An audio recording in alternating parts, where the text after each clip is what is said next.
പറവൂർ കോട്ടുവള്ളിക്കാട് റോഡിൽ ഒഴിഞ്ഞ പറമ്പിൽ നിന്നും കഞ്ചാവ് ചെടികൾ കണ്ടെത്തി. Varappuzha excise range inspector incharge Neethu മനോഹരനും സംഘത്തിന് ലഭിച്ച രഹസ്യ വിവരത്തിന്റെ അടിസ്ഥാനത്തിലാണ് പരിശോധന നടത്തിയത്.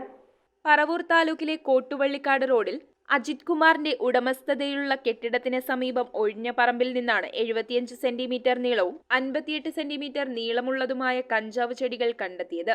Varapuzha excise range inspector incharge Neethu മനോഹരനും സംഘത്തിനും ലഭിച്ച രഹസ്യ വിവരത്തിന്റെ അടിസ്ഥാനത്തിലായിരുന്നു പരിശോധന. സംഭവത്തിൽ വരാപ്പുഴ എക്സൈസ് കേസെടുത്തു. പ്രതിയെ ഇതുവരെയും കണ്ടുകിട്ടിയിട്ടില്ല.